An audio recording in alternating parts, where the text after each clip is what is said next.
noite a todos, a todas e todes, em especial aqui aos nossos palestrantes já aqui presentes, nosso companheiro querido Carlos, nosso também querido companheiro Ramatiz, que já conhece as nossas atividades aí do Sindiúp, já esteve aí em outras atividades. Nós tivemos um card divulgado inicialmente, né, com esse é o terceiro webinário que nós estamos fazendo. Nós tivemos um card divulgado inicialmente com outros palestrantes, né, além do Carlos, mas nós tivemos naturalmente uma semana, um mês, né, de muita intensidade, muitas atividades. Infelizmente tivemos que fazer algumas mudanças ali em função de alguns impedimentos aí de tanto do professor Vinícius, né, e da professora Lívia, né? Mas sem perder a qualidade, né? Nosso companheiro Ramatiz está aqui, que não estava no card, passou a estar no card de divulgação hoje, mas está aqui com a gente também. Nosso companheiro Carlos Januário também, que vai fazer a palestra. Os dois vão aqui expor aqui as nossas a linha aqui da nossa discussão aqui desse terceiro webinário do Sindiúps, né? Quero agradecer também a organização aqui desta atividade exercida aqui pelos dois secretários, né? O Adriano, os secretários da pasta, né? Adriano e Salomé, que estão aqui na sala também. Daqui a pouco vão dar assim as suas saudações e ajudar aqui na condução desses nossos trabalhos de hoje, né? Agradecer, obviamente, novamente os nossos palestrantes que estão aqui, a todos e todas e todos que também estão aqui presentes, ao coletivo de combate ao racismo da Secretaria da Igualdade Racial do Sindiúps, que também contribuiu para que a gente que a gente tenha, né, essa atividade aqui hoje de maneira bem tranquila e coordenada, né? Agradecer também o nosso querido Emanuel, que está aqui na sala, nosso assessor de formação aqui da Secretaria de Formação, que é quem vai, depois desse webinário, depois eu vou até abrir aqui uns 5 minutinhos aqui para o nosso companheiro Emanuel dar um pouco a linha, porque depois isso aqui é a abertura do terceiro webinário, nós teremos atividades na plataforma do Sindiúps, da qual todos já estão cadastrados, todos e todas que estão aqui, todos, também outros que não estão, mas estão cadastrados, porque nós teremos, para além dessa abertura com o debate, que vai iniciar um pouco a nossa discussão um pouco teórica, né, com relação a isso, mas depois teremos na prática atividades na plataforma que vão compor a nossa certificação de 60 horas, mais essa certificação de 60 horas do nosso terceiro webinário. Eu quero passar aqui para os nossos dois secretários, né, da pasta, iniciando com o nosso companheiro Adriano, e em seguida com a nossa companheira Salomé, nossa cubana, que estava com uma bandeira de Cuba atrás no cenário ali, mas infelizmente não pôde ficar no mesmo ambiente que está ali com o Carlos Januário, para a gente compor aqui bem aqui a nossa técnica, né, para não ter microfonia e tal.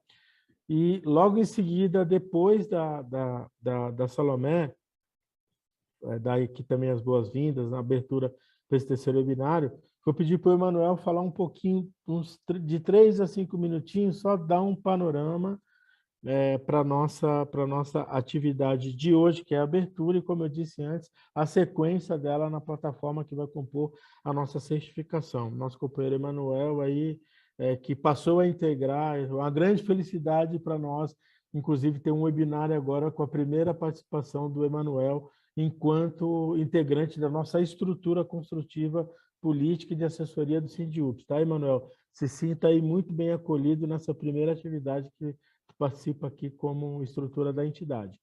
Passo aqui para o companheiro Adriano, para fazer aqui uso da palavra, dar as boas-vindas e tal, e na sequência a companheira Salomé. Adriano?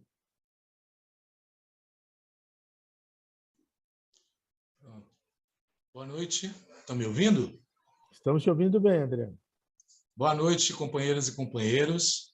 Aqui eu quero deixar minha saudação, reforçando as saudações feitas pelo companheiro Marcelo, e para não ser repetitivo, também dar uma saudação especial à diretoria do Sindiúps, na pessoa do companheiro Cristóvão Mendonça. Estendo o meu abraço a todos os companheiros e companheiras da diretoria Sindiúps, a pessoa da companheira Salomé de Sá, quero cumprimentar todas as companheiras, né, trabalhadoras da educação, e dizer da nossa satisfação nesse espaço de luta da Secretaria de Relações Étnico-Raciais, do Sindicato, dos Trabalhadores de Educação do Espírito Santo, Sindiúpes, poder participar e ajudar a organizar esse espaço de formação necessária para esses tempos em que nós estamos vivendo. Tempos difíceis, tempos de silenciamento das vozes que transformam esse país, que constroem esse país dia a dia, que somos nós, trabalhadores, que tenta calar as vozes do nosso povo negro, das mulheres negras, da juventude negra, dos nossos povos quilombolas, dos nossos povos indígenas, e dizer que este é um espaço de luta, de militância e de formação na busca de uma educação antirracista, na busca do cumprimento da Lei 10.639, da Lei 11.665, para que nós possamos ter cada vez mais uma educação antirracista libertadora, formativa de valores que fortaleçam a diversidade do nosso povo, que fortaleça a descolonização do currículo de nossa escola no Brasil e que fortaleça um país desenvolvido para todos, com democracia real. É fundamental, nesses tempos difíceis, de uma política tão cruel que um genocida governa o país, nós tenhamos em mente e tenhamos em nossa prática a formação do combate ao racismo, a formação para a soberania das brasileiras e brasileiros. Um país soberano é, sem dúvida, um país cuja escola pública seja uma escola de todas as vozes, de todas as matrizes culturais. E aqui queremos exaltar especialmente as matrizes culturais africanas e indígenas. Quero saudar os palestrantes, dizer do carinho, de todo o respeito que nós temos por vocês e da alegria de tê-los conosco. Saudar nossos companheiros e companheiras trabalhadores de educação que estão aqui nesse espaço de formação, que aceitaram a convocação, o convite, e estão aqui somando forças, participando junto conosco. Muito mais nós temos programado, planejado, preparado para que a nossa formação seja continuada, seja qualificada e seja uma formação que nos atenda enquanto povo brasileiro e enquanto trabalhadores da educação. Uma boa noite de trabalho a todos.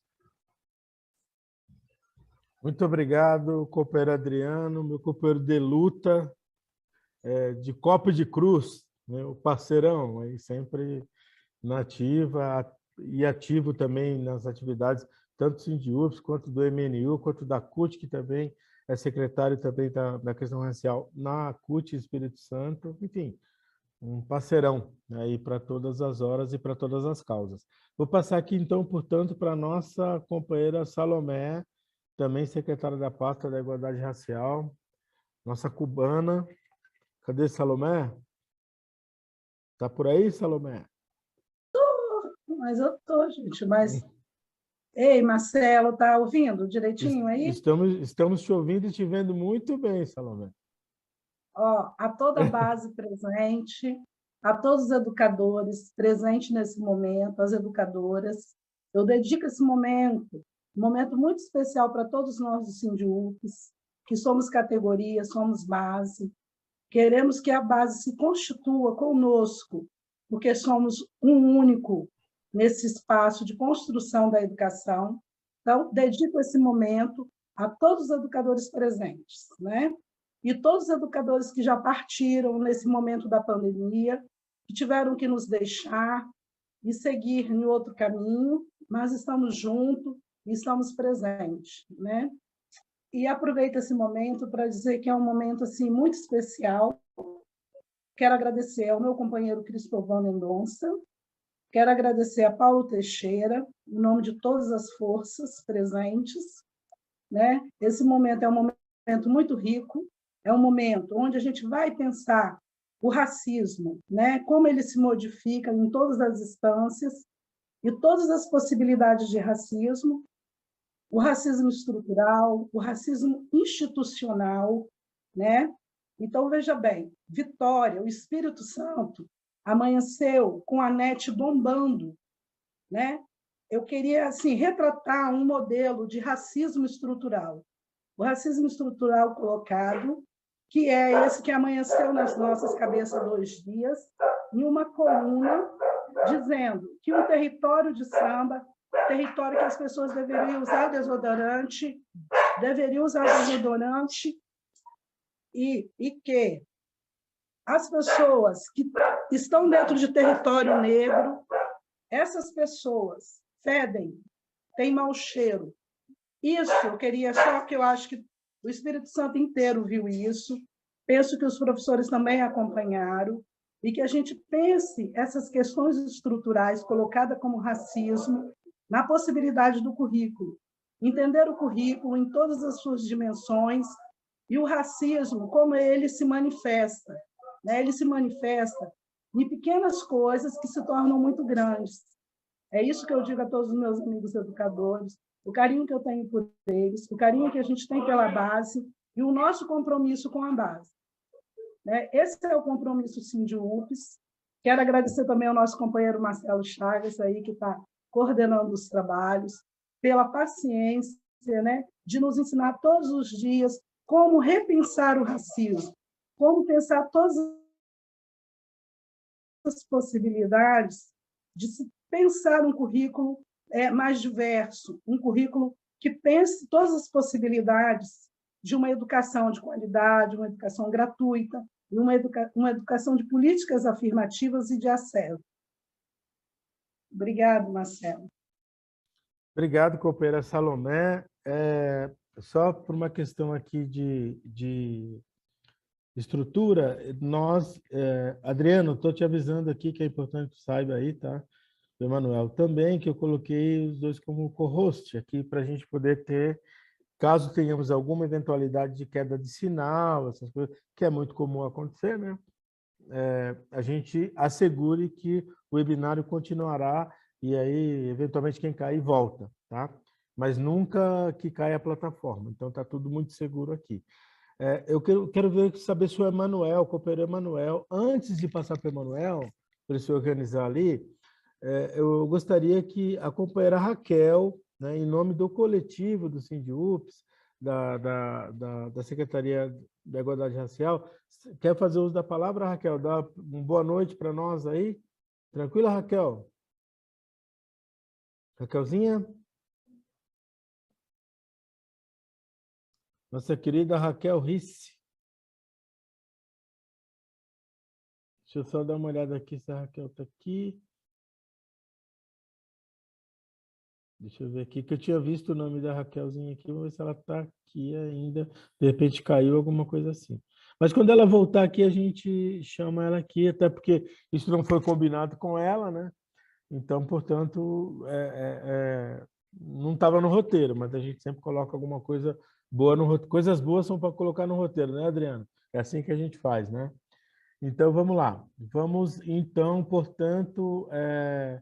Emanuel, tudo tranquilo aí? Eu acho que era legal, Emanuel, fazer uma fala de uns 2, 3 minutos aí, falando um pouco da nossa plataforma, um pouco da nossa sistemática de trabalho e qual serão as sequências, né, após essa abertura do webinário aqui com relação a 60 horas, certificação e as nossas atividades. Emanuel?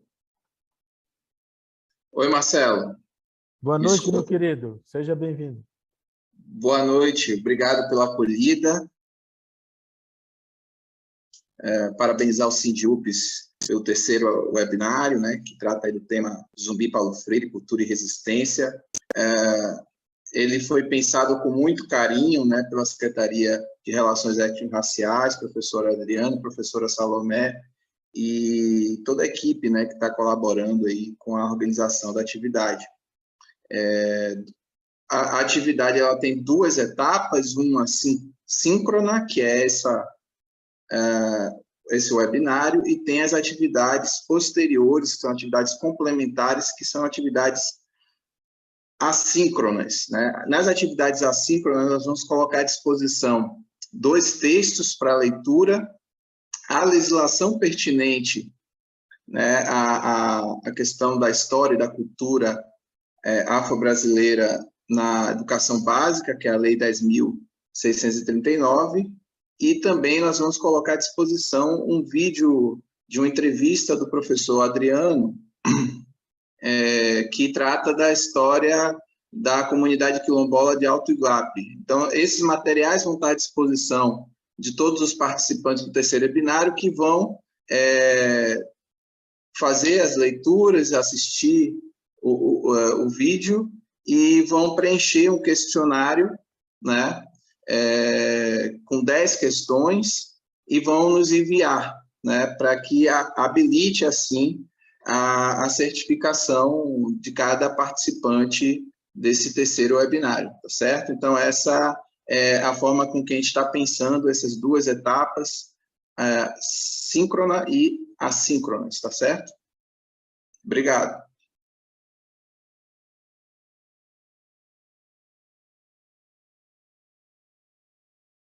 Obrigado, Emanuel, pela contribuição, pelas explicações. O Emanuel vai estar nessa condução, por assim dizendo, né? Das nossas tarefas, obviamente, em conjunto, né? Com o Adriano, com a Salomé, com o coletivo racial, em função das demandas que nós temos ali, dos encaminhamentos que nós temos, mas serão atividades muito proveitosas, muito focadas no tema que está norteando esse terceiro webinário. Lembrando também que nós teremos um quarto webinário o ano que vem, no início do ano que vem, um quarto webinário do Sindiups, né, através da plataforma, extremamente exitosa. Nós estamos agora já com 189 participantes aqui no nosso debate, no nosso terceiro webinário. E para a gente já iniciar, né, essa discussão, eu gostaria aqui de chamar para fazer uso da palavra, para além da saudação aqui, nos brindar com o seu discurso, teorias e práticas e ações bem interessantes. Nosso companheiro Ramatiz, né, Adriano, que nós já tivemos o prazer de ter acolhido no Sindiups de maneira presencial, né, em outras atividades também da questão racial, em formação, enfim, seminários, quando tínhamos um pouco mais essa prática presencial, que logo, logo também nós vamos mesclar naturalmente, né? Essa prática em usar essas ferramentas que nos aproximam de alguma forma do ponto de vista da localidade, mas também voltar também um pouco para nossas questões presenciais. Nosso companheiro Ramatiz aqui, Ramatiz Jacino, docente e membro do Núcleo de Estudos Africanos e Afro-Brasileiros da Universidade Federal do ABC, um companheiro que já foi da executiva da PUESP, professor, né? PUESP, Sindicato dos Professores do Estado de São Paulo, um grande militante do Partido dos Trabalhadores, das causas, não só do povo negro, mas também das causas todas que norteiam aí as nossas lutas, são as causas sociais, todos os movimentos. Ramatiz, eu acho que se eu ficar aqui umas 2 horas, eu não vou conseguir fazer jus aqui ao teu belo currículo e à tua bela contribuição para a nossa luta e outras tantas lutas que nós temos. Então, já peço para fazer uso da palavra aqui por 30 minutos, tá? Depois a nossa dinâmica, iremos com o Carlos aqui, né? E depois abriremos aqui algumas inscrições para intervenções, depois para a conclusão do nosso belo trabalho de hoje. Ramatiz, a palavra está com Vossa Senhoria, que é mais do que excelência. Que isso. Bom, boa noite, companheiras e companheiros. É uma alegria poder participar mais uma vez de uma atividade do Sindiups. Como o Marcelo já falou, não é a primeira vez que eu participo, e é sempre bom dialogar e contribuir aqui com as companheiras e companheiros desse sindicato tão combativo. Então, nesse sentido que eu quero agradecer o convite, agradecer a diretoria do Sindiups, agradecer ao Marcelo, ao Emanuel, que foi aqueles que fizeram contato comigo, e tentar contribuir aqui com algumas reflexões, com algumas discussões a respeito desse tema tão importante, né, que eu achei bastante criativo, que une Zumbi e Paulo Freire, né? Eu achei uma coisa bem interessante aí o tema que vocês apresentaram. A minha formação é em História Econômica pela USP e o meu foco de pesquisa é a transição do trabalho escravo para o trabalho assalariado e a maneira pela qual os negros foram excluídos do mercado de trabalho nesse período de transição. Atualmente, eu leciono na Universidade Federal do ABC e faço parte do núcleo de estudos africanos e afro-brasileiros da universidade, e tenho focado a pesquisa nas desigualdades raciais, resultado, inclusive, daquela transição. No momento, eu estou em Portugal, estou falando aqui de Coimbra, fazendo a minha pesquisa de pós-doutorado, e que tem como foco também a história do negro no Brasil e algumas interfaces aqui com Portugal. Muito bem, a minha ideia é apresentar aqui para vocês, aqui, conforme combinado com o Marcelo, uns 30 minutos, 30 e poucos minutos, depois a gente poder abrir para um diálogo, porque eu acho que é muito enriquecedor a gente ter um diálogo. Eu inicio citando uma intelectual, uma das mais brilhantes intelectuais negras e não negras também do Brasil, que é a professora Nilma Lima Gomes, que atualmente é professora da Universidade Federal de Minas Gerais e foi nossa ministra da Igualdade Racial durante um bom tempo. E a Lino Gomes, ela desenvolveu uma elaboração teórica que argumenta que o movimento negro é educador. Então, essa elaboração da Lino, da Nilma Lino, me parece assim, muito adequado e contribui com esse título que vocês colocaram para a gente desenvolver aqui, que é o papel de educador do movimento negro. Nós todos, como educadores, sabemos que a educação não se dá apenas nos bancos escolares, nas universidades. A educação é algo muito mais amplo e a educação ela vem, a sociedade nos educa. A cultura, a produção cultural, a família, evidentemente, as opções religiosas. Então, a educação é bem mais ampla e a universidade e as escolas ela tem o papel de procurar, inclusive, galvanizar essa grande produção intelectual da sociedade, dos vários grupos dentro da sociedade e transformar isso, sistematizar isso em educação. Então, quando a professora Nilma fala que o movimento negro é educador, me parece uma afirmação muito assertiva, porque os movimentos sociais são educadores e eles vão contribuindo para o nosso desenvolvimento, para a abertura de novas perspectivas e para a busca de conhecimentos mesmo. E o movimento negro educador ele é civilizador a partir do momento que nós vivemos numa sociedade que ainda é incivilizada por conta do racismo, por conta do machismo, da misoginia, por conta da violência sistematizada contra os pobres, da extraordinária concentração de renda. E quando os movimentos questionam essa estrutura social, também ele está educando a sociedade. Portanto, eu acho que esse ponto de partida que a professora Nilma coloca, do movimento negro educador, me parece muito correto e assertivo. Até porque há que se pensar no que nós entendemos por educação.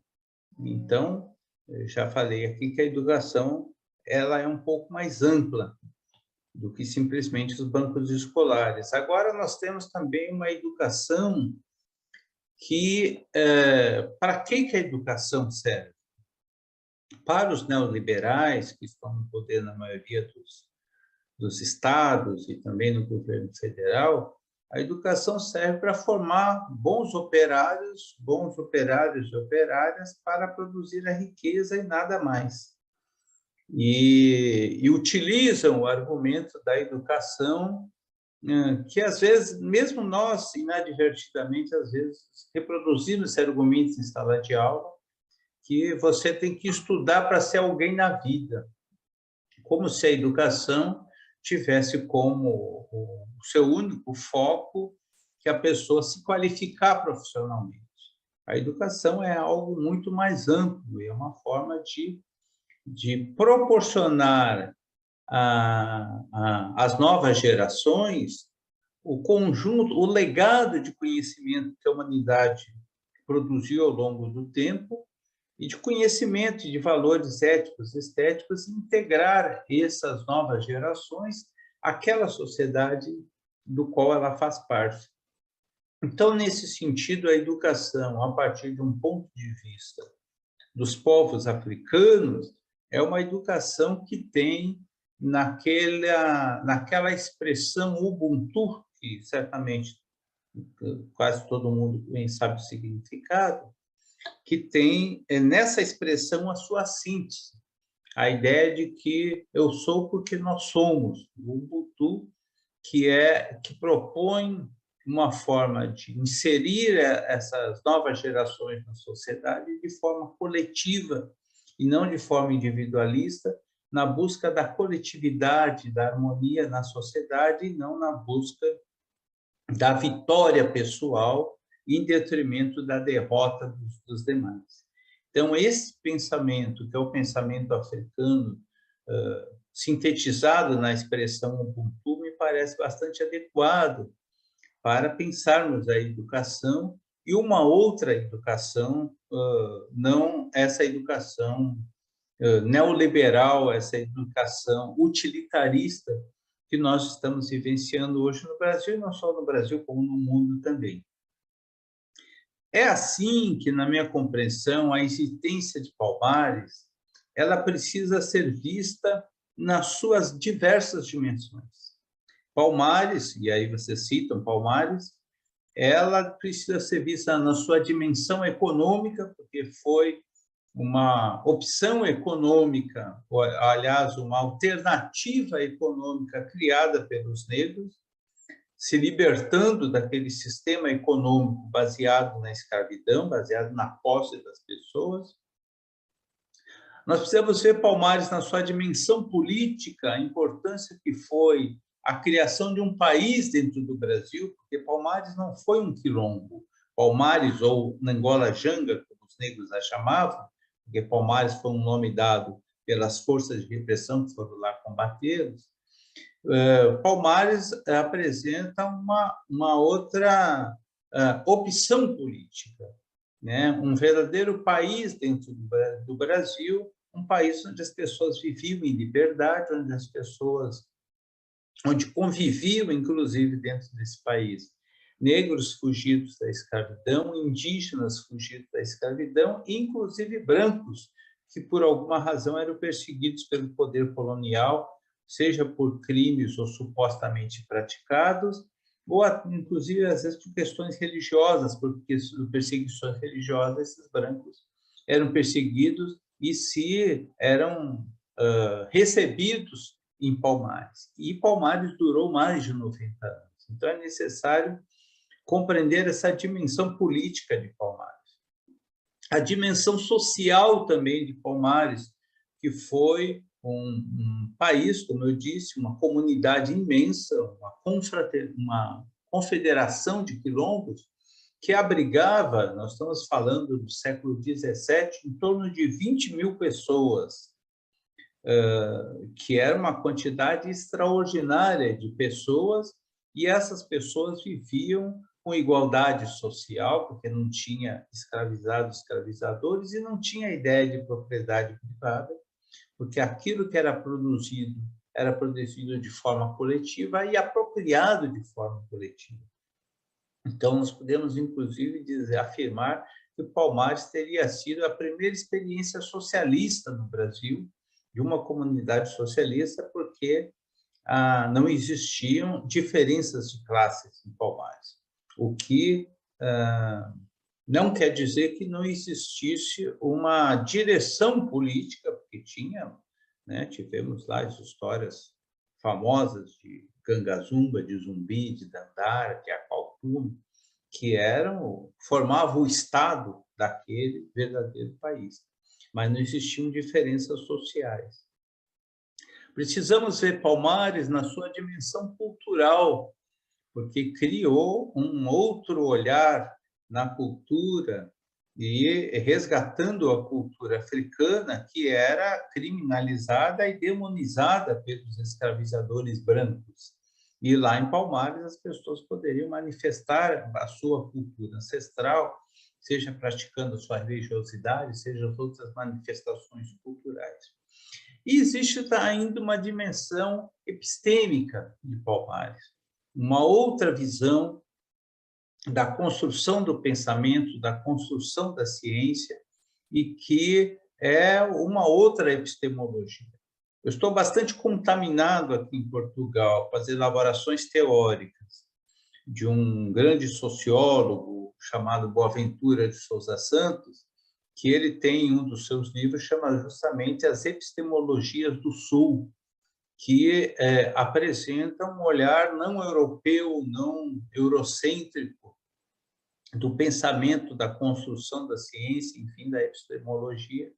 E eu estou bastante envolvido nesse pensamento e passo, inclusive, aqui afirmando que Palmares construiu uma outra epistemologia e, por isso, é necessário ver essa dimensão também nesse aspecto de Palmares ou de Angola Janga, a sua importância nessas várias dimensões, nesses vários aspectos. Então, Palmares, que foi mitificado, e é bom que tenha sido mitificado por nós, ele precisa ser analisado nessas diversas dimensões. É necessário que se diga ainda que a resistência dos negros à escravidão, que não se deu só em Palmares, a resistência, todos nós sabemos, foi perene ao longo de toda a escravidão, a resistência individual daqueles que sabotavam os engenhos, daqueles que assassinavam os senhores, os capatazes e fugiam, daqueles que tocavam fogo nos canaviais, a resistência mais organizada, que eram os quilombos, aquelas pequenas sociedades rurais, comunidades rurais para onde fugiam os escravizados, as resistências das insurreições, como a Balaiada, a Sabinada, como a rebelião dos Halças na Bahia, em 1835, que chegou quase a tomar o poder da Bahia, e a resistência também cultural, que foi a resistência principalmente da religiosidade, a resistência na criação de uma manifestação cultural, que também é uma luta e que foi criado no Brasil, embora a partir de elementos africanos, que foi a capoeira. E toda essa resistência, ao longo de 350 anos de escravidão, uma resistência que é educadora também, que vai educando o seu povo, vai educando as novas gerações por uma educação libertadora, portanto, muito próximo daquelas elaborações que mais tarde foram feitas por Paulo Freire. Então, a resistência dos negros, que se dá do ponto de vista militar, no enfrentamento da guerra, que se dá do ponto de vista econômico, político e cultural, é uma resistência educadora. E, portanto, o movimento negro, e aí estamos falando de movimento negro, não só um movimento negro contemporâneo, mas um movimento negro que existe desde sempre, desde que o primeiro homem e primeira mulher pisou em solo brasileiro na condição de escravizado. Desde aí já existe o movimento negro, inicialmente na luta contra o racismo, durante 350 anos, e depois na luta contra o racismo. Primeiramente na luta contra a escravidão, por 350 anos, depois na luta contra o racismo, contra a exclusão, contra a marginalização, contra essa estrutura da nossa sociedade que afasta os negros e negras dos espaços da cidadania, enfim. Essa educação, este movimento negro educador, ele tem um determinado aspecto que eu considero um dos mais importantes, que é a questão da religiosidade. A religiosidade, ela está presente, a religiosidade de origem africana, ela está presente nas vidas das comunidades e ela tem sido, desde sempre, um alento para essas comunidades, para o enfrentamento das situações adversas, para a sua relação com as divindades, para a melhora do seu comportamento e da sua espiritualidade, enfim, o papel que a religiosidade ela representa, o papel que a religiosidade tem. Eu gosto muito de um autor aqui de São Paulo, que é meu amigo, chamado Ivan da Silva Poli. Se vocês puderem anotar, sugiro até que anote. O Ivan escreveu 2 livros muito importantes, na minha opinião, que um chama Antropologia dos Orixás e o outro chama Pedagogia dos Orixás.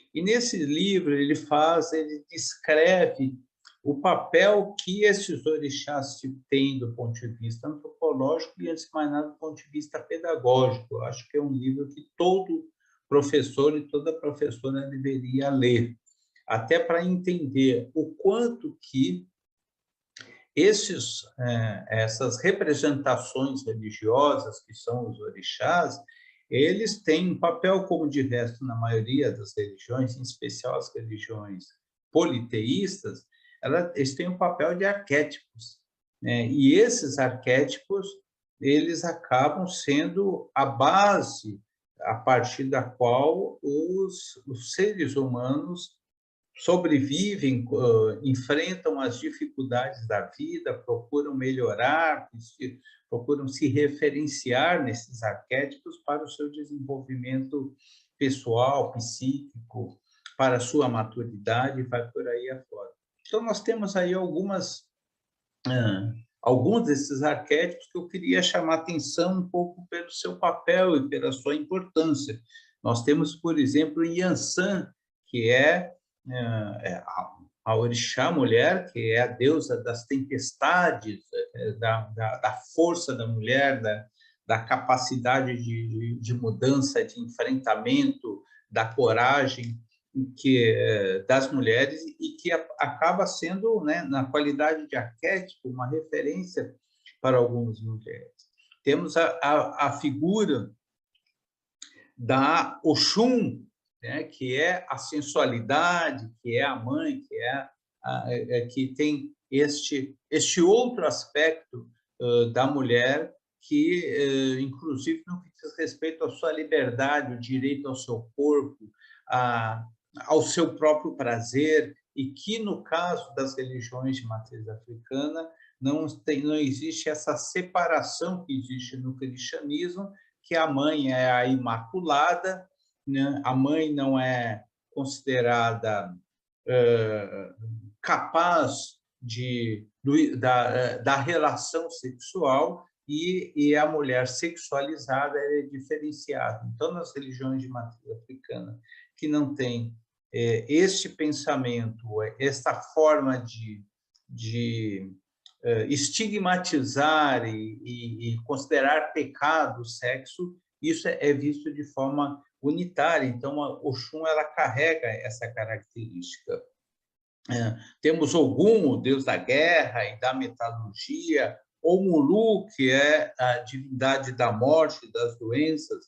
No caso, inclusive, existe Oxumaré, que é uma divindade que é 6 meses homem e 6 meses mulher, e não é por acaso que as religiões de matriz africana são as religiões que são mais tolerantes ou mais respeitosas, mais do que tolerantes, mais respeitosas com a comunidade LGBTQIA+, justamente porque acolhe essas pessoas e não entende, não tem uma interpretação, que uma orientação sexual diferenciada daquilo que é considerado pelos outros normais, que isso pode ser um pecado, que essa pessoa tem que ser excluída, muito pelo contrário, ela é acolhida. Então, é uma religião que tem no seu panteão de divindades a ideia do acolhimento, daquela ideia de que em cada momento da vida a pessoa tem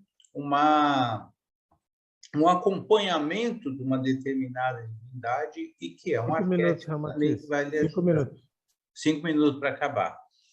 E, então, essa forma de de encarar a vida, essa forma de encarar o ser humano, é uma forma educadora também.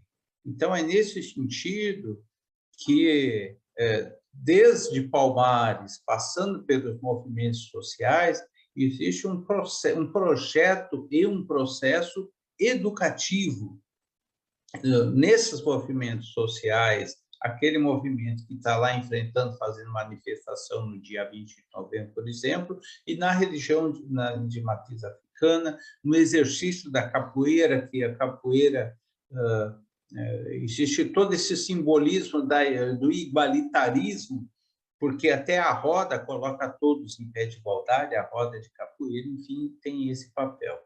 E temos, por fim, e aí para concluir, que esse movimento negro educador, esse papel de educador na nossa sociedade, ele confronta com a educação formal, com a educação eurocêntrica, com a educação imposta pelos brancos europeus. E não é por acaso assim que a principal divindade das religiões de matriz africana, que também, repito, tem esse papel de arquétipo, foi demonizada, que foi a demonização de Exu. Porque o Exu representa justamente o transgressor, representa o rebelde, representa aquele que abre os caminhos, aquele que tem esse papel de enfrentamento. Então, este movimento educador que vai existindo ao longo dos tempos e que tem Zumbi, Palmares como a nossa principal referência e que se estende até os dias de hoje, ele enfrenta um outro movimento que, na verdade, é deseducador, porque quer colocar as pessoas dentro de uma caixinha, quer pasteurizar as pessoas, que é um movimento de educação opressivo a partir de um olhar eurocêntrico. Então, é um movimento que ele é subversivo, esse movimento que nós participamos é um movimento subversivo que subverte a lógica de uma sociedade opressora e, portanto, é um movimento que tem um grande papel educador. Então, de Zumbi a Paulo Freire, na minha compreensão, tem tudo a ver, porque ambos estão no mesmo campo de construção de uma educação libertadora. Isso que eu tinha para contribuir, vamos continuar aí no debate. Muito obrigado. Obrigado, Ramatiz, que felicidade em ouvi-lo, né? Vou chamar aqui o Ramatiz, nosso correspondente no Sindiúps, lá em Portugal agora, nos ajudando ali com reflexões ali um pouco ali de outro, olhando do outro lado, de outros mares, né, Ramatiz? Que bom, feliz de estar aí e tal, e que se dispôs a nos ajudar nessas reflexões de hoje aqui. Nós vamos então passar também a palavra aqui para o nosso segundo orador aqui, Carlos Januário, né, Babalorixá, historiador, especialista em história da África e regionalidades afro-brasileiras. É um grande prazer também poder contar aqui com tão valorosa contribuição, presença. Também já esteve em alguns debates do Sindiúps aí, de alguma maneira contribuindo, né, com a nossa Secretaria da Igualdade Racial. Eu já passo a palavra por 30 minutos, então, para o nosso querido Babalorixá, Carlos Januário. Fique à vontade por 30 minutos, aí lhe aviso com 25. Olá, boa noite a todos vocês. É um prazer imenso estar aqui com vocês, apesar do sistema... Está me escutando? Está escutando? Olá? Estamos te ouvindo bem, Carlos. Tá. Só precisamos... Apesar da época que estamos... Eu não sei, Carlos, eu não sei se consegue abrir o vídeo, habilitar o teu vídeo para que a gente possa ver. Eu não sei como faz, eu não sei como faz. A Salomé pode te auxiliar, já que está aí no mesmo ambiente, mas tem um botãozinho, não sei se está no celular, né? Mas tem uma câmera. Isso, ótimo. Já estamos te vendo. Agora sim. Já estamos te vendo. Está escrito aqui Start Video, aí tá bom. como você coloca aí, eu quero não utilizar o meu título acadêmico e utilizar o título de sacerdote de matrizes africanas.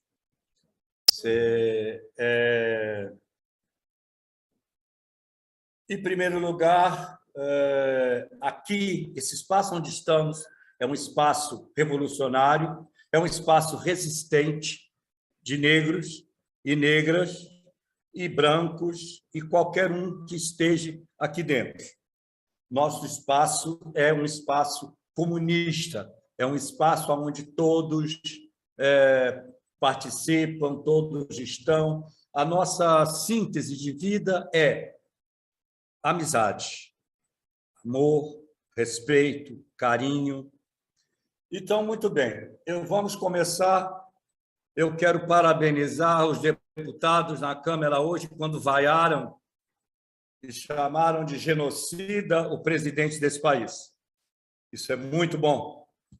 E quero também me deixar entristecido, mostrar minha tristeza com a polícia fazendo festa por 3 estupradores terem sido soltos.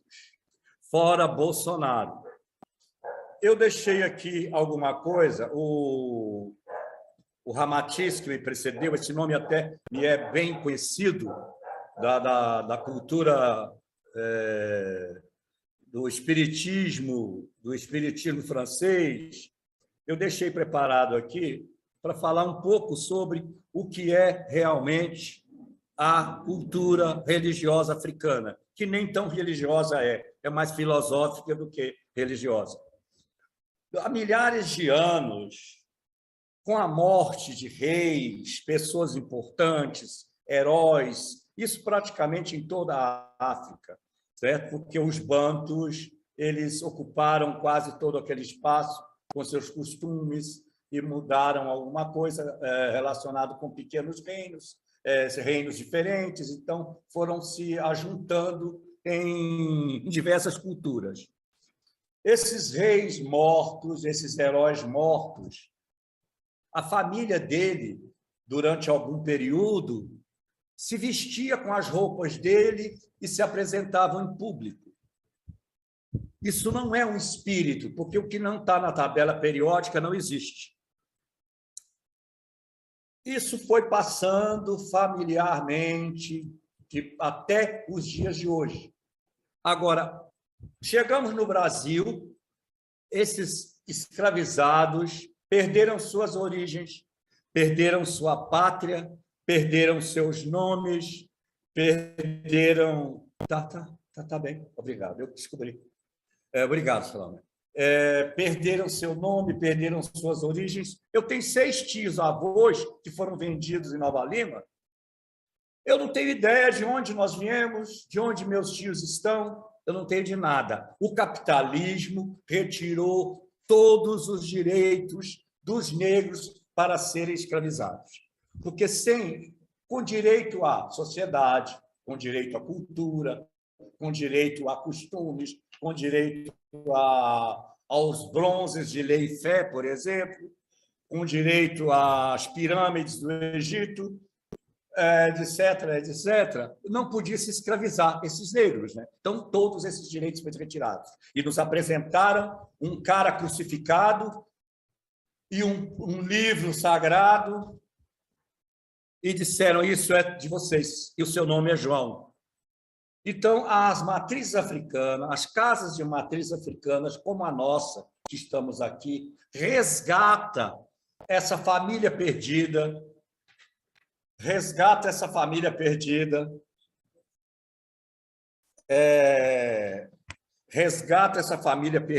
esse nome retirado, resgata toda essa estrutura familiar com a apresentação de heróis e reis mortos.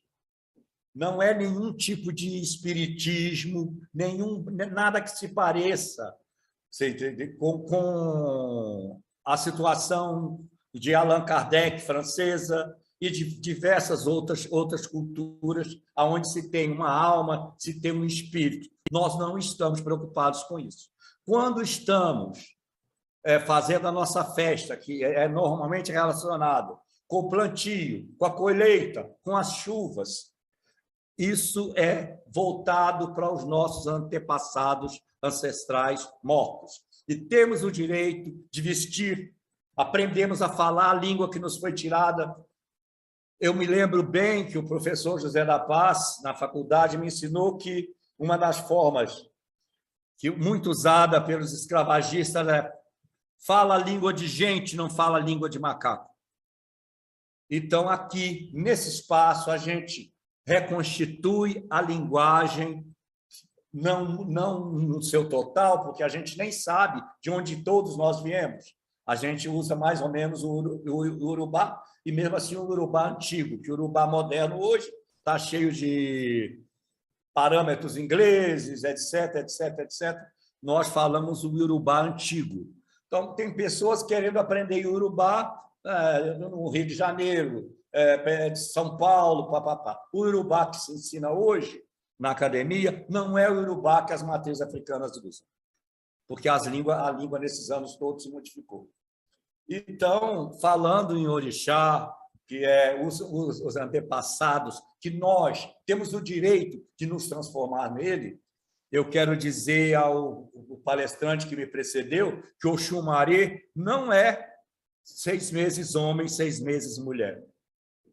E a Assã não é senhora do fogo, do vento, é a senhora do fogo. Foi de acordo com a história, ela trouxe o fogo roubado e deu a Xangô. Ela é a senhora do fogo e não tem nenhum relacionamento com tempestade, com...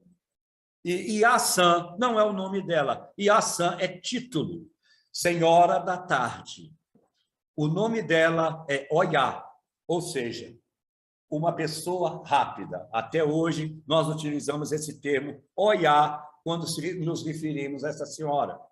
E ela não é guardiã de tempestade, ela é a senhora encarregada de cuidar dos mortos. Ela é um encantamento ancestral de cuidar dos mortos. Quando se morre alguém iniciado, se usa as cantigas em louvor a ela, um chamamento a ela para que ela cuide dos mortos. Omolu não é um senhor da doença, da peste, é o senhor da morte, porque ele é o chão que nos acolhe quando nós morremos e somos enterrados. Então, o que nós temos? Nós estamos vendo uma disparidade entre um sacerdote e um pós-doutorado. Por que essa disparidade? Essa disparidade é o seguinte: todo livro é escrito por não iniciado. E nós temos um ditado aqui muito interessante iorubano.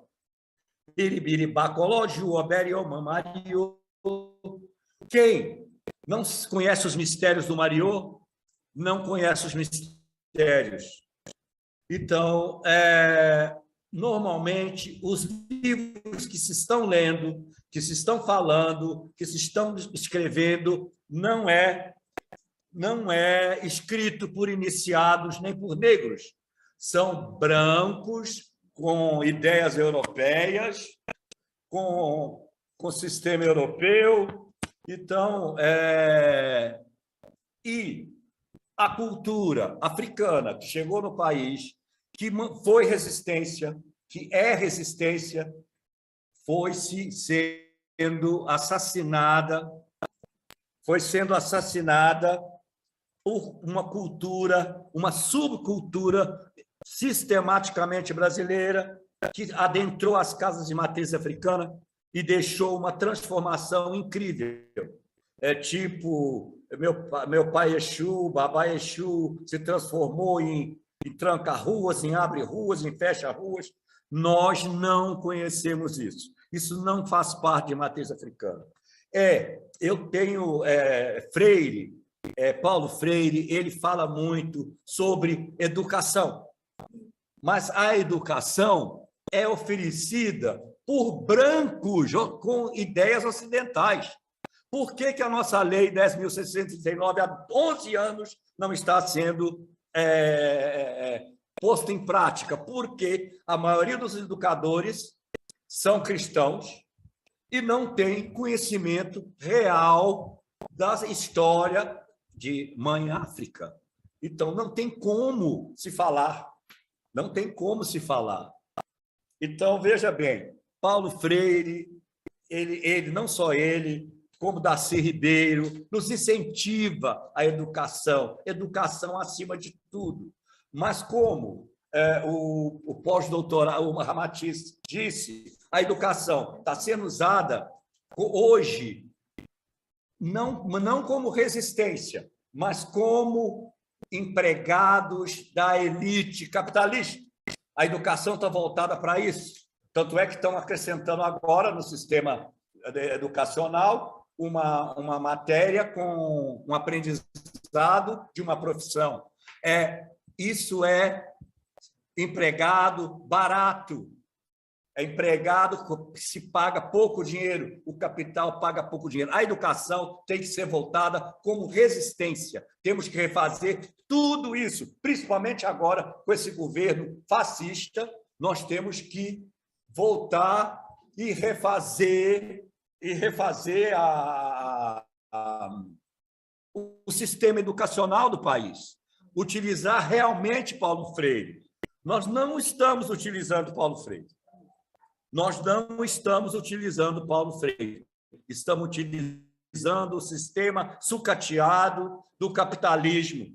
Estamos utilizando o sistema sucateado do fascismo, que impera, que destrói, que é abominável. Então, se todos nós começarmos a ler mais Paulo Freire, Darcy Ribeiro, e utilizar a escola, a academia, como uma casa de educação, seria assim, nós estaríamos fazendo o futuro de um país, o futuro do mundo, de uma forma muito melhor, de uma forma muito mais sensível, de uma forma sem arminhas, de uma forma com coraçãozinho, seria muito mais ideal. Paulo Freire é muito claro, mas está abandonado exatamente porque o fascismo teme. O fascismo teme o livro, o fascismo teme a escolaridade, a inteligência do estudante, a forma como que o estudante pode se abrir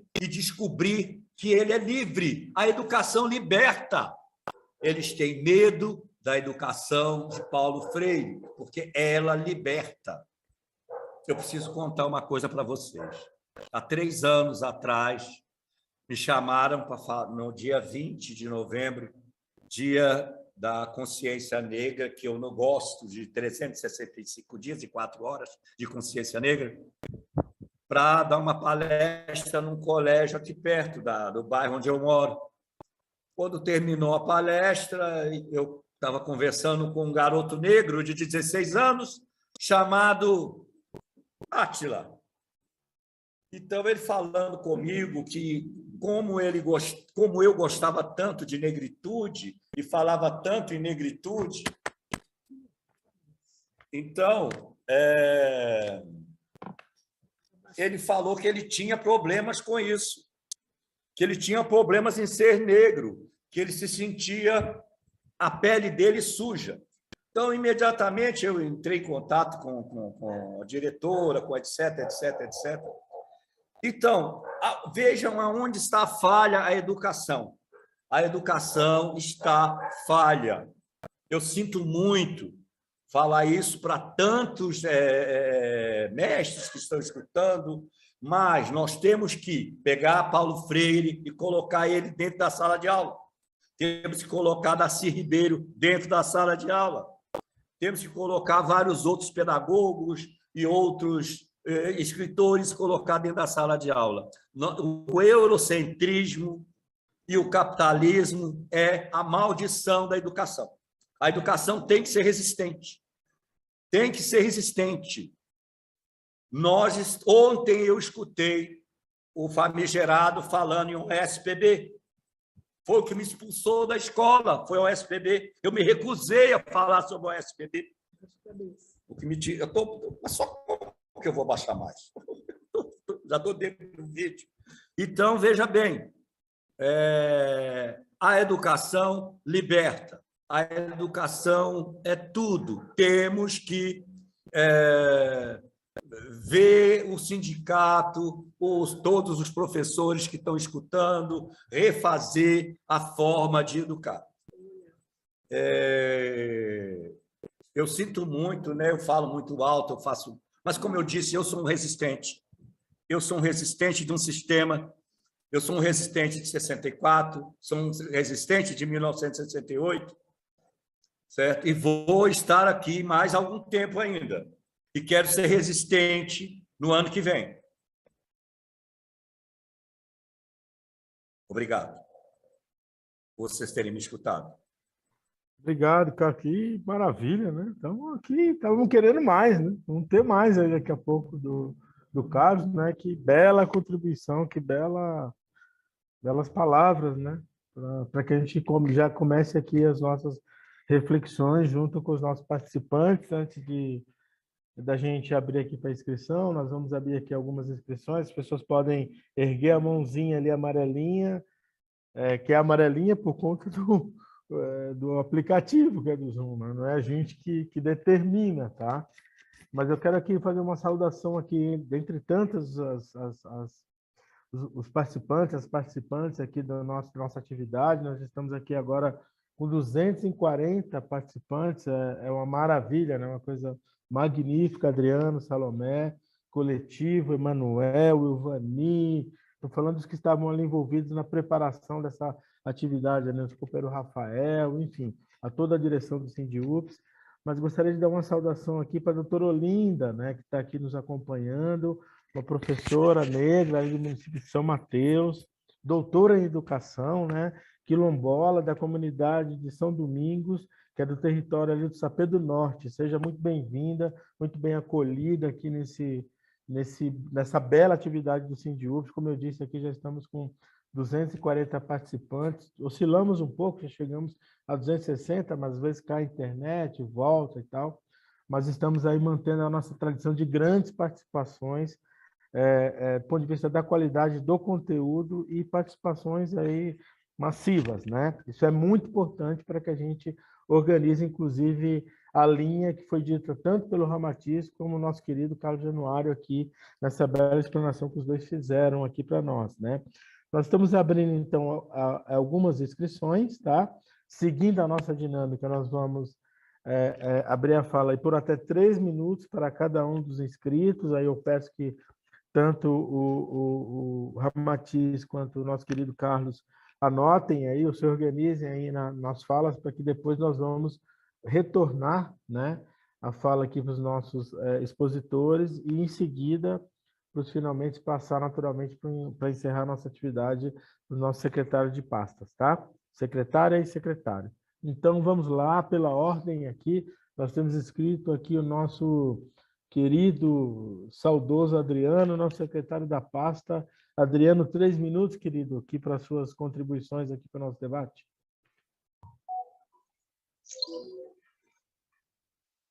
Estamos te ouvindo. Ok. Eu não poderia deixar de aproveitar a oportunidade, a presença do companheiro Ramatiz e do Pai Carlão, para a gente também fazer algumas reflexões que são importantes para esse debate, né? E quando o Ramatiz ele coloca, né, na sua fala como referência a produção da professora Nilma Lino Gomes, uma importante teórica no Brasil, mulher negra, professora emérita da Universidade Federal de Minas Gerais, ex-ministra da promoção da igualdade racial, com quem já tivemos oportunidade em outros momentos aqui também de participar de formações. A obra dela, Movimento Negro Educador, chama muita atenção também para a contribuição da luta do povo negro organizado no movimento negro para o desenvolvimento de políticas públicas, né, que visam promover justiça social, visam combater o racismo e promover espaços de oportunidade e ascensão ao povo negro.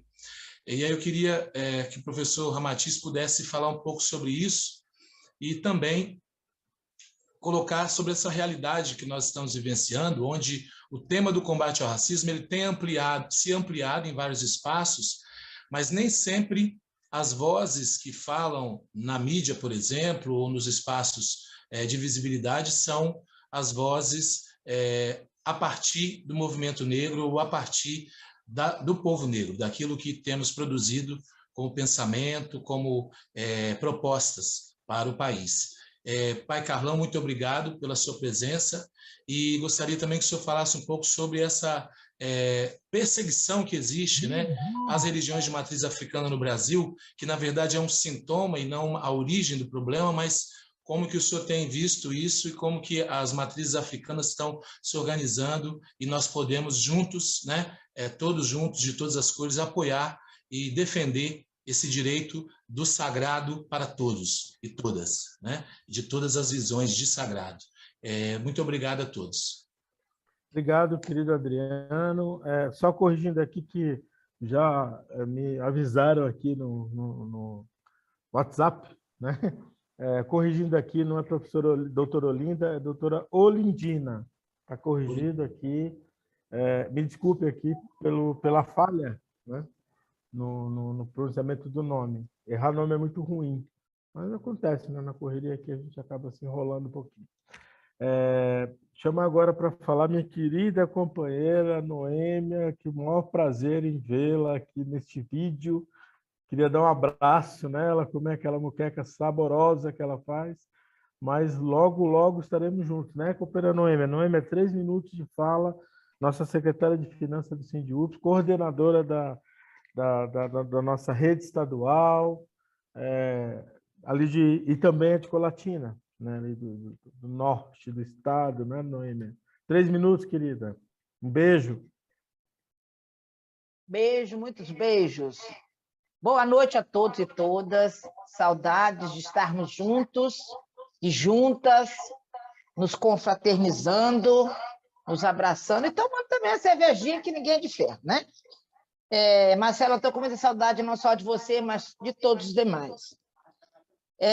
Eu queria, primeiramente, declarar aqui para esse grande grupo, que é maravilhoso, mais de 200 pessoas, o nosso apoio incondicional ao Adriano, ao companheiro Adriano, pela situação que ele passou na escola de Guarapari, e dizendo da responsabilidade e do compromisso nosso de pessoas que são realmente combativas ao racismo, que isso nós não podemos aceitar. Não podemos aceitar que educadores, que se dizem educadores, façam um ato de barbárie desta forma. Ainda de forma escondida, porque era para ter coragem de dizer fui eu quem fiz. Então, a companheira Adriano, nossa inteiro apoio ao que aconteceu com você e a posição firme que você tomou perante esses racistas. Também falar, Ramatiz e o pai Carlos, prazer muito grande ouvir vocês. É importante essa discussão até para desmistificar muita coisa, principalmente em relação à religiosidade do povo negro e a religiosidade das religiões de matriz africanas. A gente visitando as escolas, tem sempre lá, né, essa semana eu visitei várias escolas, e as atividades relacionadas à consciência negra. O dia 20, Dia da Consciência Negra. E chegando a uma escola onde tem a maioria, é uma escola localizada no local Pomerano, e estava lá um cartaz.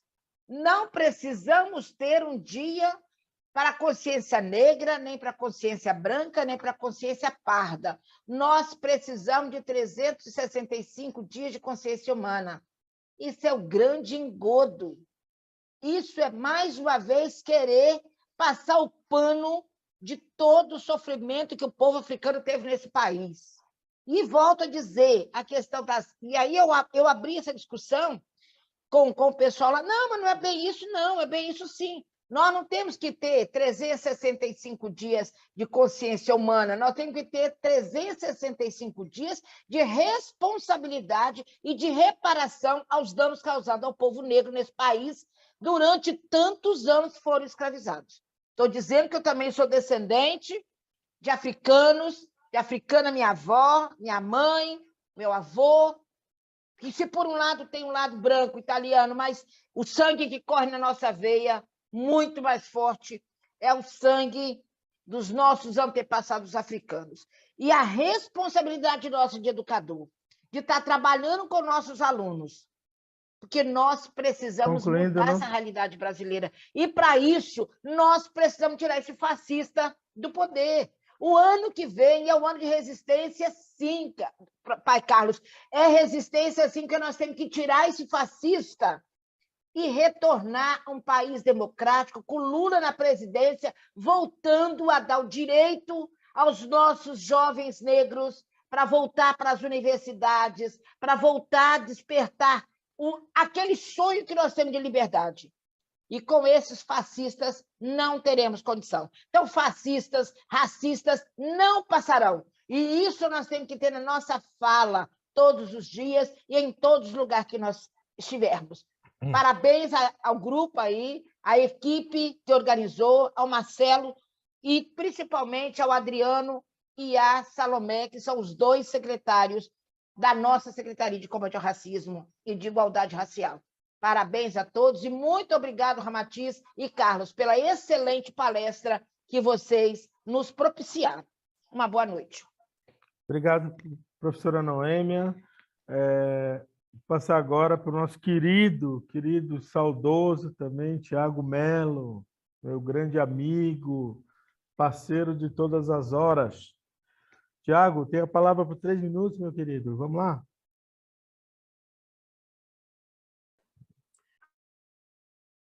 Fechou teu microfone.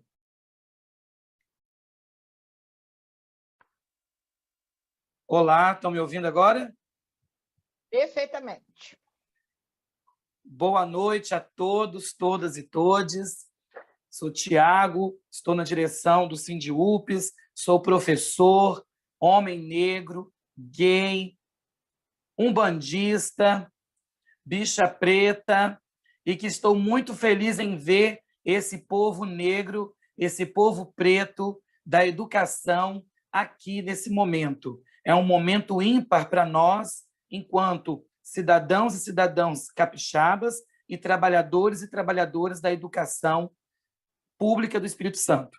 É muito importante esse momento onde o Sindiupes realiza esse seminário para discutir as relações étnico-raciais. As relações étnico-raciais, elas estão eclodindo dentro do chão das escolas públicas. O que o nosso companheiro, né, de todas as horas, Adriano, passou, é o que todos nós, negros e negras, passamos todo santo dia, sejam professores, funcionários e até mesmo estudantes, no nosso chão de escola. Nós passamos isso, por quê? Porque nós temos um racismo estruturado dentro do nosso sistema de educação, nas redes estadual e municipais do Estado do Espírito Santo. É necessário que a gente denuncie o racismo dentro das nossas redes. Nós não podemos ficar parados, nós não podemos ficar mais calados, nós temos que abrir a boca e denunciar mesmo. Parabéns, Adriano, pela sua denúncia, porque o que você falou não é só um relato. O que você disse é uma denúncia. O que você passou, companheiro, muitos e muitas passam todos os dias, infelizmente, como eu já passei e como outros companheiros já passaram. O que eu quero destacar aqui, e quero passar como em forma de pergunta, né, para o pai Carlão, que muito bem destacou o aspecto religioso no nosso chão de escola. Nós precisamos abordar o aspecto religioso, sim, porque a diversidade religiosa da nossa comunidade escolar ela é explícita. Há uma diversidade religiosa muito grande. E quando aquele estudante, aquela estudante, ou até mesmo nós, professores, a gente se coloca na escola como uma pessoa que é de religião de matriz africana, nós somos o primeiro alvo do racismo dentro das escolas. É isso que está acontecendo nesse momento. E nós precisamos, enquanto entidade, utilizarmos dos espaços de decisão, utilizarmos os espaços políticos. Quais são esses espaços? Conselho Estadual de Educação, Conselho Estadual de Igualdade Racial, o próprio Conselho de Escola, para denunciar isso. E eu quero perguntar, para concluir, qual é a visão sua, Pai Carlão, das escolas que, além de utilizarem dessas situações de racismo, querem perpetuar o racismo estrutural com momentos de oração cristã dentro das escolas, que a gente sabe muito bem que existem algumas escolas que, para os alunos entrarem para a sala de aula, ainda tem que fazer oração de Pai Nosso, ainda em algumas escolas públicas, que são equipamentos públicos. Qual é a sua visão, enquanto um sacerdote de uma religião de matriz africana, né, de escolas que ainda insistem ainda a fazer esses momentos e não entenderam ainda o princípio da laicidade do Estado? Muito obrigado e um beijo para todo mundo. Obrigado, querido Tiago. Lembrando que o Tiago, junto com a nossa companheira Mirna, também da Secretaria LGBT do SINDIUPS, serão os dois responsáveis pela organização do nosso 4º seminário, que vai tratar da questão da diversidade, aí, com o apoio da nossa equipe de produção, da nossa equipe técnica, da nossa equipe aí, de formação, aí na pessoa do nosso querido também, Emanuel, que está aqui entre nós. Vou passar agora a palavra para o João Paulo. Em seguida, depois de João Paulo, vamos já para retomar aqui com os nossos 2 expositores e depois ir para a conclusão aqui com os nossos secretários de pasta. João Paulo, 3 minutos. Lhe aviso aí com 2,5. Abre o microfone. Isso, Oi, João. ok. Eu tentei antes, mas estava bloqueado. Boa noite a todos e todas. Que bacana esse webinário virtual. Parabéns aí toda a equipe da Secretaria de Combate ao Racismo e os demais diretores, Marcelo Chagas aí operacionalizando. Muito bacana. Eu quero dar um abraço aí virtual para o companheiro Adriano, que essas duas bonecas aqui foi ele que trouxe, os meus 2 filhos. E até hoje eu tenho guardado como uma lembrança, eu fiz questão de colocar aqui, eles estão acompanhando comigo também esse webinário. Tá bom, Adriano? Forte abraço. E estendo a todos aí do coletivo. Eu queria chamar a atenção para uma questão que ocorreu em 2005. Não sei se as pessoas lembram, mas o Luiz Inácio Lula da Silva foi com a sua comitiva para a África, né? E ele passou pela porta do Nunca Mais, na ilha de Goré, em Senegal, e diante da sua comitiva, ele pediu perdão para o povo africano, né? O povo africano, em razão dos escravos. Ele foi o único presidente que pediu perdão. Está registrado na história. É bom a gente resgatar essas coisas, né? Porque, com tantos anos de atraso, nós temos aí, né, um reconhecimento público sobre isso, que emocionou toda a comitiva, inclusive o ministro, na época da Cultura, o grande Gilberto Gil, né? Então, é bom a gente, de vez em quando, estar retomando e resgatando, né, esse gesto humilde, né, de reconhecimento do ex-presidente Luiz Inácio Lula da Silva, e que nós não iremos medir esforço para que tenhamos ele novamente na presidência, para resgatar toda essa questão da história da África, tanto na educação, e reparar com ações afirmativas tudo que tem sido destruído aí nesses últimos anos. Eu queria fazer a pergunta para o Ramatiz a seguinte questão: o que nós podemos fazer, enquanto trabalhadores da educação, enquanto políticas públicas, para reparar esse atraso histórico, né, de massacre com o povo negro, toda a discriminação, que nós podemos fazer, além das cotas para as universidades, as cotas dos concursos públicos, a questão da Lei 10.639, né? As ações afirmativas. O que nós podemos fazer, além de algumas que conseguimos, mas ainda tímidas, para que possamos cada vez mais extinguir essa discriminação e esse preconceito que ainda existe. E agora, recentemente, no campeonato da Série B, né, o time do CRB, né, um jogador foi discriminado, o caso foi para o Supremo da Justiça Desportiva, e o que aconteceu foi passar a mão na cabeça, só uma chamada administrativa, mas o próprio Supremo, o próprio Superior Tribunal de Justiça Desportiva não tomou uma providência adequada. E o jogador, inclusive, foi em prantos e colocou para a imprensa, e infelizmente a gente convive com essas situações ainda, né, que ocorrem e aí no futebol brasileiro, na Série B, né, isso veio a ocorrer. Então, um episódio lamentável que precisamos registrar também. Então, forte abraço, sucesso, Sindiúpes, sindicato não para, formação continuada de qualidade, esse é o terceiro, Emanuel aí com certificado para entregar ao pessoal que tem feito as atividades, e que bom, vamos para o quarto e vamos investir cada vez mais na formação continuada dos nossos filiados. Forte abraço. Obrigado, professor João Paulo. Que bela lembrança aí para o companheiro Adriano, né? É sempre bom. As nossas amizades ultrapassam, inclusive, nosso ambiente sindical, ambiente de luta. Temos outros laços também, né?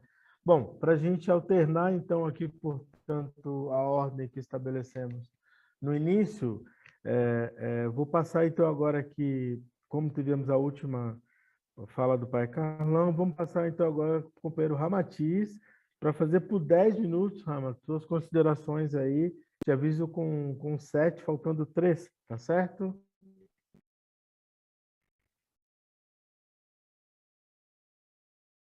Ramatiz? Pronto, não está conseguindo ligar o som aqui. Muito bem. Eu queria, para início, dizer aqui que eu não sou especialista em religião de matriz africana. E o que eu procurei falar aqui a respeito dos orixás, ligando os orixás arquétipos, foi o pouco que eu aprendi com religiosos de matriz africana e não o que eu aprendi na academia. Então, me desculpem se eu fiz alguma afirmação equivocada, mas é resultado de eu aprendi com essas pessoas.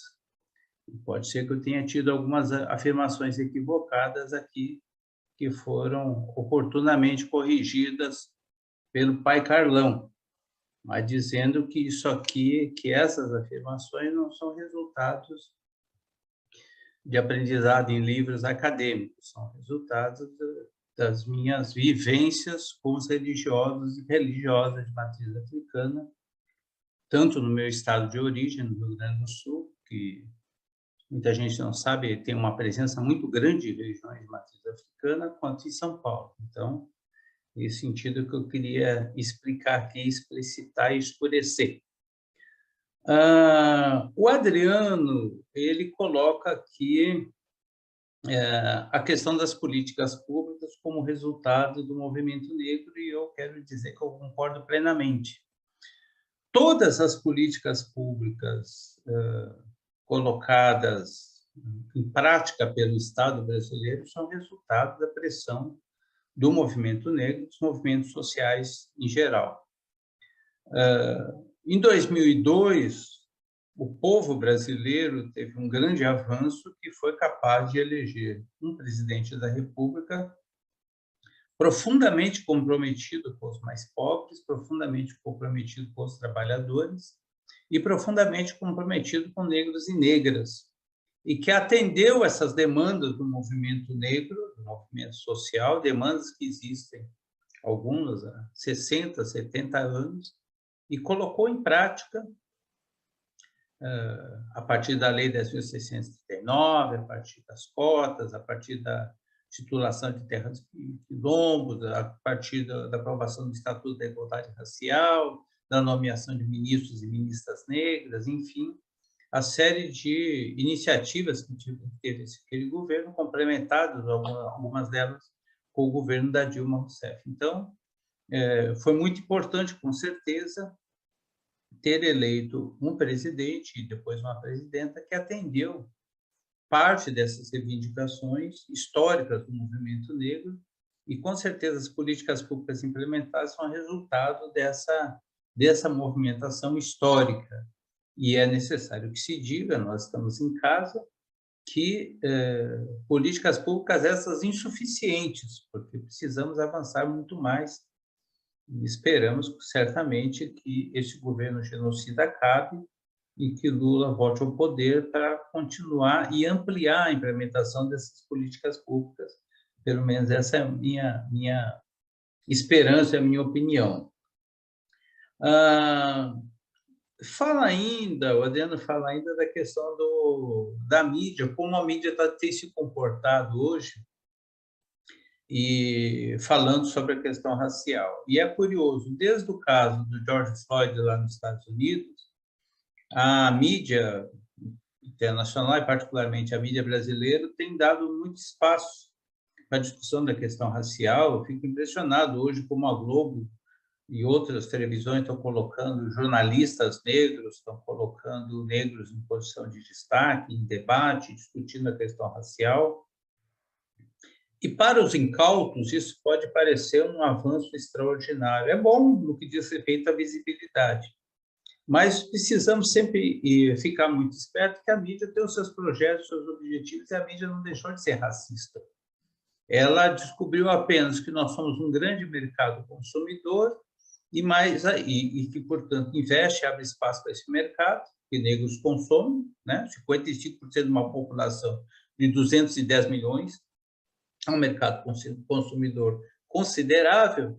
E o que é pior, a ideia é capturar o movimento negro, a liderança do movimento negro, como tem sido a prática dessa mídia, para pasteurizar a luta e transformar a luta, que é uma luta coletiva, por uma transformação social coletiva, transformar em ascensão pessoal. Eu sempre trabalho na questão da meritocracia. Eu prestei atenção no dia 20 de novembro, no Jornal Nacional, eles falaram muito sobre a questão racial, dia 20 de novembro. 3 minutos. Falaram pouquíssimo das manifestações e falaram muito de negros com ascensão social, com negros no meio empresarial, com profissões, com empreendedorismo, etc. Então, está muito claro que a ideia deles era capturar essa demanda social grave, que é a luta contra a discriminação racial, e transformar isso e apresentar algumas figuras que têm ascensão social e que são exceções, como se fosse a solução dos problemas, e mantendo, e eles contribuem para isso, essa mídia contribui para isso, a grande maioria na miséria, na exploração, vítimas do crime praticado pelo Estado, e vai por aí afora. Então, acho que a mídia nós temos que ficar muito atentos e não cair no canto da sereia que a mídia hoje apresenta. A Noêmia coloca essa questão da consciência humana, que é uma coisa que nos deixa absolutamente irritados, que a gente vê volta e meia esse tipo de discurso, resgata aquela fala imbecil do Morgan Freeman, que tem que parar de falar da questão de racismo, que aí o racismo acaba. Então, no período do mês da consciência negra, normalmente, volta e meia, aparece esse tipo de argumentação, a da consciência humana, agora aquela imbecil da Regina Duarte falando que tem que ter o dia da consciência branca e vai por aí afora.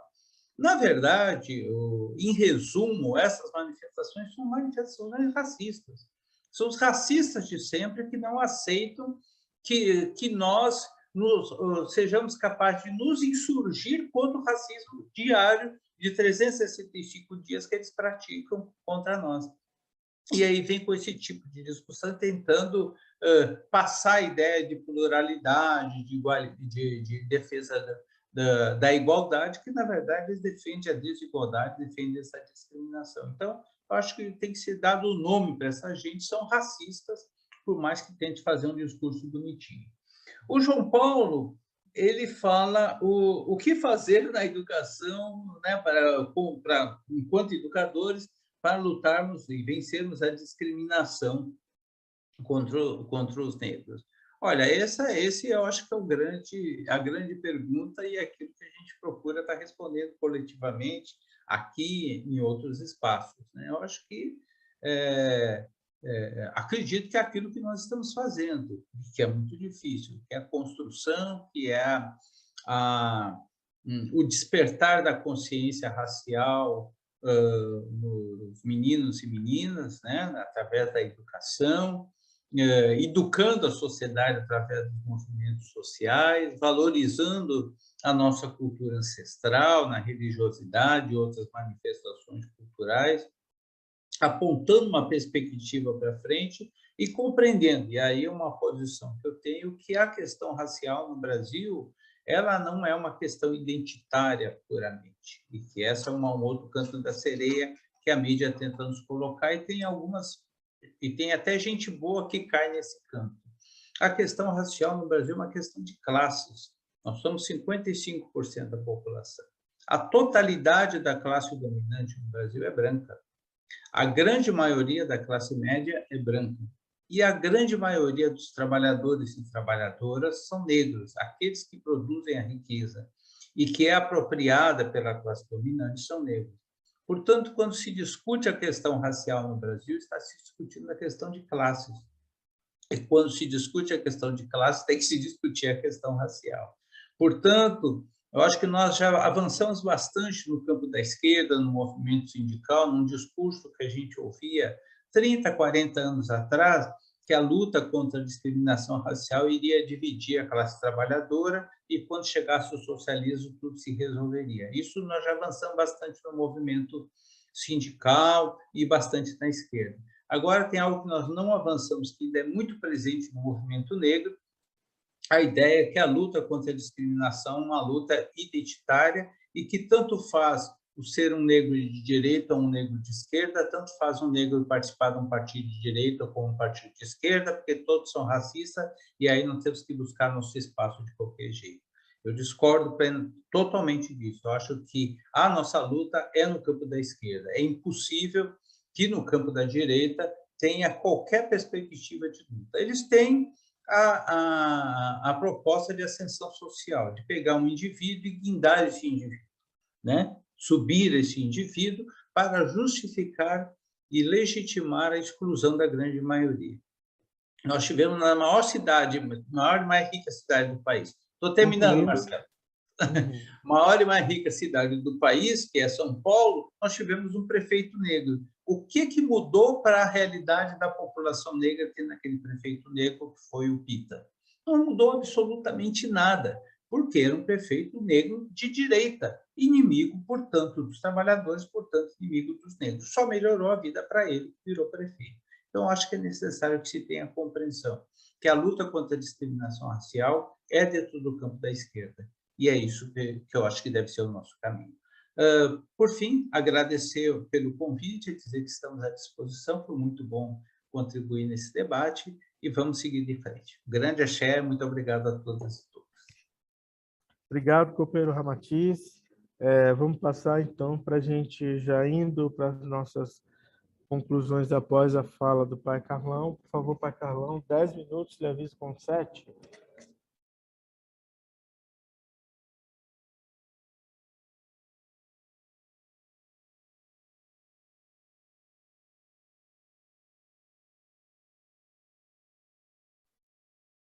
Estão me escutando? Estamos lhe ouvindo e lhe vendo bem. Tudo bem. Então, vamos aqui. Vamos falar com o Adriano, quando ele fala o que é que está acontecendo com matriz africana. O que está... Ele faz uma pergunta sobre a defasagem de matriz africana, etc, etc. Veja bem o que acontece. De Zumbi a Freire, foi surgindo nesse país uma subcultura que se apropriou indebitamente da cultura africana e colocou dentro de seus terreiros. Pessoas que não são iniciadas, que acham nomes bonitos e colocam lá dentro, acham roupas bonitas e colocam lá dentro. Então, é isso. Então, eu vou utilizar Nietzsche, que eu adoro ele, eu gosto muito dele. Quando o catolicismo começou com a sua autodestruição, ele diz que Deus está morto e enterrado dentro das igrejas. Então, o Carlão hoje diz o seguinte, que os orixás estão mortos e enterrados dentro do terreiro. Então, o que acontece? A educação é a síntese da vida. Nós temos que educar as pessoas para que as pessoas convivam com uma estrutura de visão do que é a própria vida, do que é o sistema, que o sistema capitalista é imundo, é sujo, é infame. Você entendeu? Então, é isso. Agora, nós temos aqui o garoto falando sobre Lula ter pedido perdão aos africanos pelo tráfico. Ora, esse tráfico é capitalista. E não houve só na África. O mundo inteiro sempre utilizou mão de obra escravizada. Só que eu não perdoo.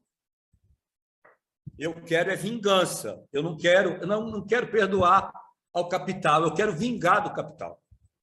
Entendeu? Não sei se eu estou sendo agressivo, mas é essa a minha síntese, que não há perdão para o que se fizeram com os negros escravizados. Eu estou olhando para a tela, Salomé. Então, eu não sei se eu respondi de acordo com o que vocês pretendiam, você entendeu? Agora, com relação ao cristianismo dentro das escolas, tudo bem, nós vamos utilizar a prerrogativa da liberdade e vamos colocar também, eu levo os meus tambores aqui, ó, para qualquer escola que me convidar e vou lá tocar e cantar. Eu levo o xequerê. É muito sagrado para a gente, que é o barulho da chuva. A gente tem que fazer uma democracia dentro da escola, já que deixou de ser um espaço laico para ser um espaço cristão, cabe aos diretores, cabe aos pedagogos exigir que se tenha matriz africana também lá dentro. Vamos conviver juntos, entendeu? As orações que a gente faz da natureza, a mãe árvore, a mãe água, a mãe nuvem, junto com o Pai Nosso, que não nos vai nos proteger de nada.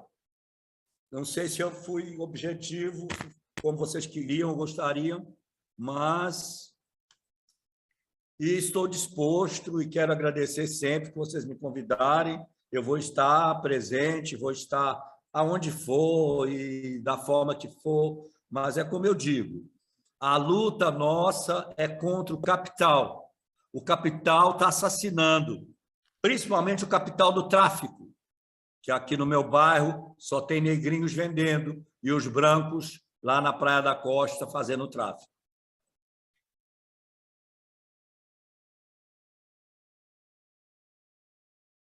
Obrigado, Pai Carlão. Aí, com certeza foi bastante incisivo e acho que deu muito conta, inclusive, das intervenções, do conteúdo do nosso debate, assim como nosso querido Ramatiz, né? A ideia era essa, era que a gente tivesse um debate nesse nível. Acho que nós atendemos de forma muito construtiva aqui, né?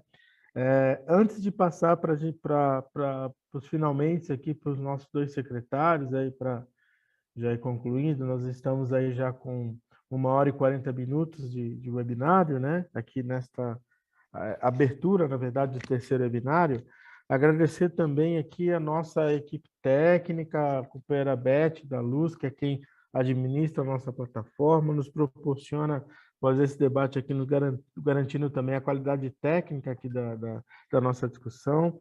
Nosso companheiro Gustavo, que está ali no cadastro, que é quem organiza também todos os participantes que estão aptos e aptas, né, e as participantes para poderem estar com a gente aqui, né, nesse webinário, né, nesse terceiro, como foi no primeiro, como foi no segundo, no terceiro agora e como será no quarto.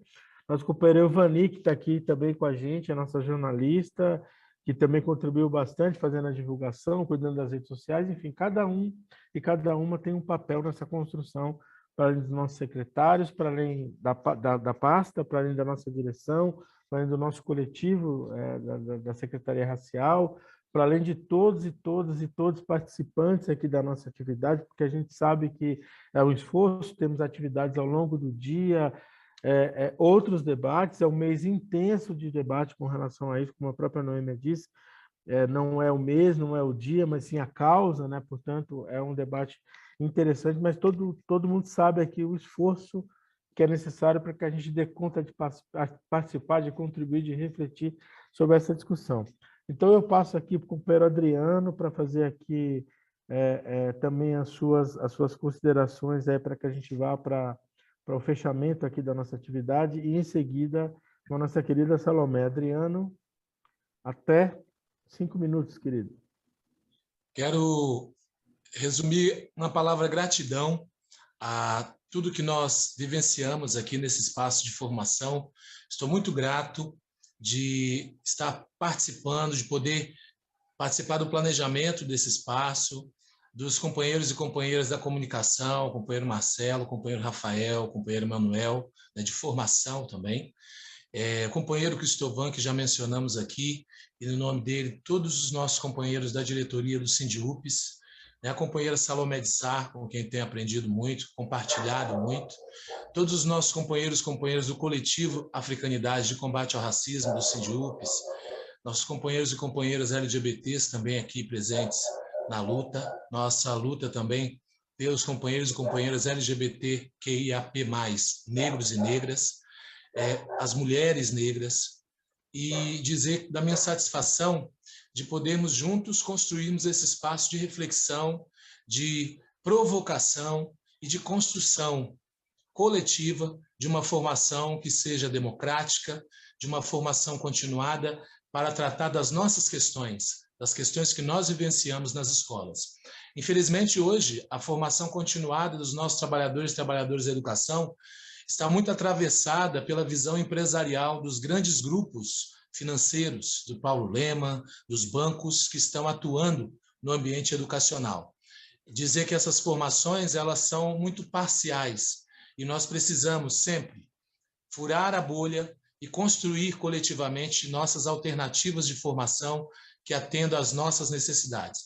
Quero também, em primeira mão aqui, informar que agradecer, né, os companheiros e companheiras que têm me dado todo o apoio naquele relato de denúncia, como o companheiro Tiago ratificou muito bem, uma denúncia que eu fiz de uma realidade que vivenciei, querendo sim, tentando sim, dar voz a tantas pessoas, negros e negras, e não negros também, que estão na luta conosco, que vivenciam o racismo no ambiente escolar e que nós precisamos denunciar para superar essas questões e construir verdadeiramente uma educação antirracista para uma sociedade antirracista. Informar em primeira mão que eu fui convidado pelo mandato da companheira Carla Cose, vereadora em Vitória, para uma homenagem na sexta-feira, né? E essa homenagem ela é não apenas minha, mas homenagem a todos que junto comigo constroem a via do combate ao racismo. Então eu quero oferecer aqui essa homenagem a cada membro da diretoria Sindiupes, aqueles que já estiveram e aqueles que estão, a todos os membros do Movimento Negro Unificado e todas as organizações do movimento social, Movimento Negro, e a todas as mulheres negras e os nossos ancestrais quilombolas, e a todo o povo negro que resistiu, que não morreu com as ações do racismo, e por isso estamos aqui em luta. Dandara vive, Zumbi vive. E na educação brasileira nós somos as Dandaras, os Zumbis, as Acimbagabas, as Marias Santanas, os Inácios Santanas, os nossos ancestrais quilombolas, e saudar a todos numa pessoa que está viva e que é uma mulher negra de muita luta, que é a professora Solange Ravara.